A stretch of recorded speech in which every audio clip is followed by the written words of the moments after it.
Hello दोस्तों, नमस्कार। आज हम कला की दूसरी क्लास पढ़ेंगे, जिसके अंतर्गत कला की परिभाषा, कला की पृथ्वी पर कला की उत्पत्ति कब हुई, इसके बारे में आज जानकारी करेंगे। जैसा कि चित्रकला की परिभाषा। चित्रकला की परिभाषा क्या है? किसी समतल धरातल, क्या है किसी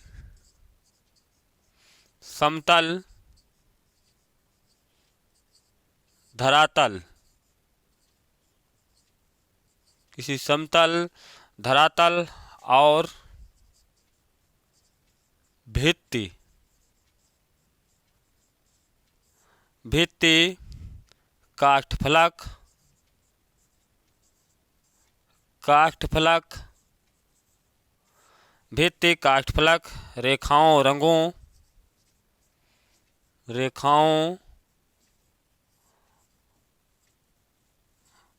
रेखाओं रंगों द्वारा लंबाई, चौड़ाई, ऊंचाई, गोलाई या कोई आकृति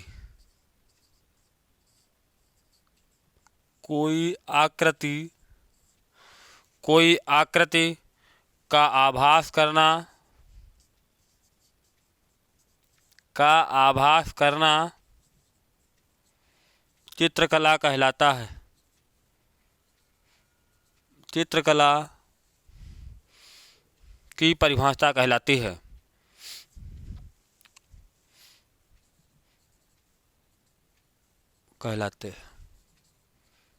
यहाँ तक ध्यान दें, चित्रकला की परिभाषा क्या है? किसी समतल धरातल और भित्ति काष्ठफलक पर रेखाओं रंगों द्वारा लंबाई, चौड़ाई, गोलाई या कोई आकृति का आभास करना चित्रकला कहलाता है। किसी भी आकृति का आभास करना ही चित्रकला कहलाता है। ये क्या है? एक चित्रकला की परिभाषा है। अब पृथ्वी पर कला की उत्पत्ति कैसे हुई? पृथ्वी पर कला की उत्पत्ति कैसे मानी गई है? पृथ्वी पर कला की उत्पत्ति कैसे हुई है? पृथ्वी पर कला की उत्पत्ति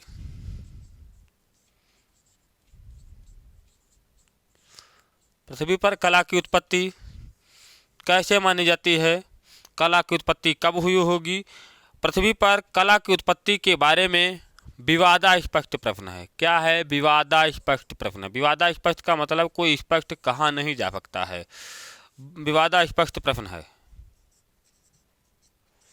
कहा जाता है जब कभी पृथ्वी पर सजीव प्राणी की उत्पत्ति हुई होगी, जब कभी मानव ने पृथ्वी पर जन्म लिया होगा, तभी से कला की शुरुआत हुई होगी।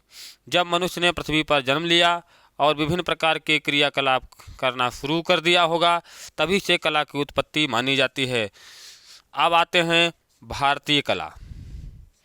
आज अध्ययन करेंगे भारतीय कला। भारतीय कला भारतीय कला क्या है? भारतीय कला को 3 भागों में बांटा गया है। 3 भाग कौन कौन बटे हैं भारतीय कला के? नंबर 1, प्रागैतिहासिक काल। प्रागैतिहासिक काल।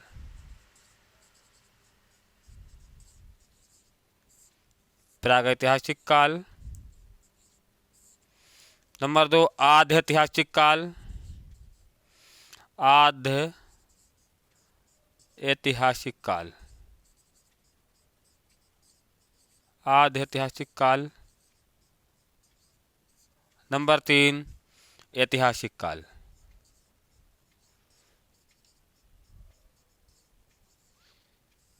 ऐतिहासिक काल 3 भाग बटे हुए हैं। प्रागैतिहासिक काल क्या है? इसको पाषाण काल, इसको क्या कहते हैं? पाषाण काल के नाम से जाना जाता है। पाषाण काल। प्रागैतिहासिक काल क्या है? पाषाण काल। प्रागैतिहासिक काल वह काल जिसकी कोई लिखित विवेचना ना हो, सिर्फ साक्ष्यों प्रमाणों के आधार पर उसकी विवेचना प्रस्तुत की गई हो, प्रागैतिहासिक काल कहलाता है। प्रागैतिहासिक काल के समय में पाषाण काल भी माना जाता है। आध्यैतिहासिक काल जहाँ पर कोई लेख मिला लेकिन उसको पढ़ा नहीं जा सका, जैसे कि हड़प्पा सभ्यता, हड़प्पा सभ्यता या वैदिक सभ्यता। इसके अंतर्गत हड़प्पा सभ्यता या वैदिक सभ्यता आती है।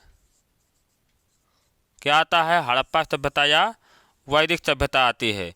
यहाँ पर क्या हुआ है, मनुष्य को लिपि लेखन का ज्ञान नहीं था। क्या था यहाँ पर?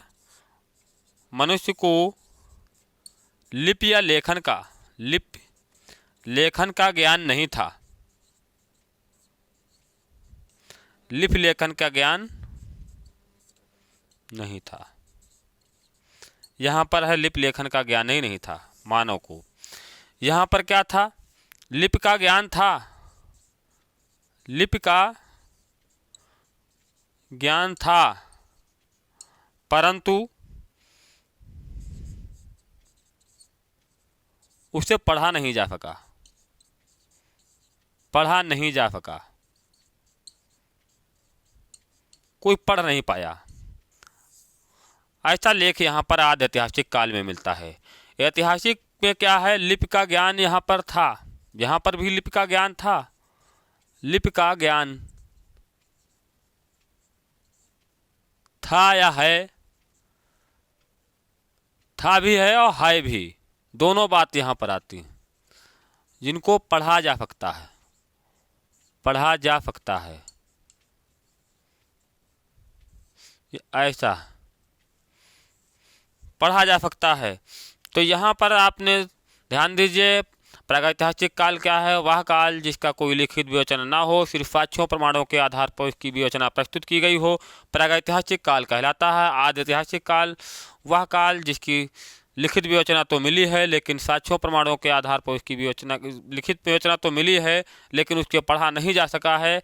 ऐतिहासिक काल क्या है? लिपि का ज्ञान था, उसको पढ़ा जा सकता था, पढ़ा जा सकता था। ऐसी स्थिति इतिहास के रूप में पाई गई है। ऐतिहासिक काल का समय जो माना जाता है वो 6000 ईसा पूर्व से 6000 ईसा पूर्व से अब तक मतलब वर्तमान तक, अब तक का जो समय चल रहा है वो ऐतिहासिक काल। जिस ऐतिहासिक काल के अंतर्गत कैसी कला आती है? आदि ऐतिहासिक काल के अंतर्गत कैसी कला आती है? प्रागैतिहासिक काल के अंतर्गत कैसी कला आती है?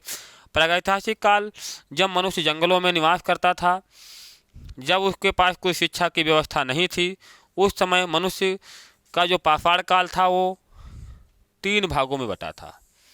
3 भाग कौन कौन बटे थे? पहला है पूर्व पाषाण काल। पाषाण काल को पूर्व पाषाण काल। दूसरा मध्य पाषाण काल। मध्य पाषाण काल। तीसरा नवपाषाण काल। नवपाषाण काल। नवपाषाण काल है भारत में चित्रकला का प्रारंभ जो है, यहाँ पर नोट में नोट कर लीजिएगा। भारत में चित्रकला का प्रारंभ, कला का प्रारंभ जो है नवपाषाण काल से माना जाता है। कब माना जाता है? नवपाषाण काल। नवपाषाण काल से माना जाता है। अब नवपाषाण काल का समय क्या रहा होगा? पूर्व पाषाण काल का समय 50,000 ईसा पूर्व से 25,000 ईसा पूर्व। इसका समय क्या था? 50,000 से ईसा पूर्व से 25,000 ईसा पूर्व। इसका समय क्या था? 25,000 से ईसा पूर्व से 10,000 ईसा पूर्व। इसका समय क्या है? 10,000 से 3,000 ईसा पूर्व। 10,000 ईसा पूर्व से 3,000 ईसा पूर्व। 3,000 ईसा पूर्व। यहाँ पर ईसा पूर्व है। अब आप ध्यान दीजिए, 3,000 10,000 से 3,000 ईसा पूर्व का समय ऐतिहासिक काल में आता है, जो 6,000 ईसा पूर्व माना जाता है। क्या है? 6,000 ईसा पूर्व। 6,000 ईसा पूर्व माना जाता है। तो एक बार से फिर से रिवीजन कर लेंगे। आपको यहाँ तक जानकारी हो गई होगी। रिवीजन करेंगे। चित्रकला की परिभाषा क्या है? किसी समतल, धरातल या भित्ति, काष्ठफलक, रेखाओं के द्वारा किसी भी समतल पर, किसी भी धरातल पर, किसी भित्ति या फलक पर रेखाओं द्वारा लंबाई, चौड़ाई, गोलाई या ऊंचाई में आकृति का आभास करना चित्रकला कहलाता है। ये क्या है? इसकी परिभाषा है। पृथ्वी पर कला की उत्पत्ति कब हुई होगी? इसका विवादास्पद प्रश्न है, क्योंकि पृथ्वी पर जब कभी मनुष्य ने जन्म लिया होगा, अपने जीवन को यापन करने के लिए विभिन्न प्रकार के क्रियाकलाप करना शुरू कर दिया होगा, तभी से पृथ्वी पर कला की उत्पत्ति मानी जाती है। भारतीय कला, भारत के अंतर्गत जो कला का व्याख्यान शुरू हुआ, जो सिद्धांत लिखा गया, उसमें क्या है? 3 भागों में बांटा गया। एक प्रागैतिहासिक काल, आधि ऐतिहासिक काल और ऐतिहासिक काल। प्रागैतिहासिक काल का होता है वो पाषाण काल के नाम से जाना जाता है। आधि ऐतिहासिक काल के अंतर्गत हड़प्पा सभ्यता और वैदिक सभ्यता आती है। इसके ऐतिहासिक काल के अंतर्गत आज वर्तमान तक का जो इतिहास है वो शामिल किया गया है। यहाँ पर पाषाण काल को 3 भागों में बांटा गया है: पूर्व पाषाण काल, मध्य पाषाण काल और नव पाषाण काल। पूर्व पाषाण काल का समय 50,000 ईसा पूर्व से 25,000 ईसा पूर्व, मध्य पाषाण काल का समय 25,000 से 10,000 ईसा पूर्व और नव पाषाण काल का समय 10,000 ईसा पूर्व से 3,000 ईसा पूर्व। यहाँ तक धीरे धीरे यही से कला की शुरुआत, भारतीय चित्रकला की शुरुआत शुरू होती है। प्रागैतिहासिक काल वह काल जिसकी कोई लिखित विवेचना ना हो, सिर्फ साक्ष्यों प्रमाणों के आधार पर उसकी विवेचना प्रस्तुत की गई हो, प्रागैतिहासिक काल कहलाता है। आधि ऐतिहासिक काल वह काल जहाँ पर लिखित विवेचना तो मिली लेकिन उसको कोई पढ़ नहीं पाया, आज तक भी नहीं कोई पढ़ पाया। ऐतिहासिक काल वह काल जहाँ पर लिपि का ज्ञान था और उसको पढ़ा गया। आज वर्तमान तक यहाँ तक इसके कला का विस्तार बढ़ता गया। आज ये कला की दूसरी क्लास में यहाँ तक ही क्लास एंड होती है। इसके बारे में पाषाण काल का बाद का जो हिस्सा है, पूर्व पाषाण काल, मध्य पाषाण काल और नव पाषाण काल का, इसका विस्तार रूप अगले क्लास में बताया जाएगा। जबकि भारत में चित्रकला का प्रारंभ नव पाषाण काल से माना जाता है। धन्यवाद।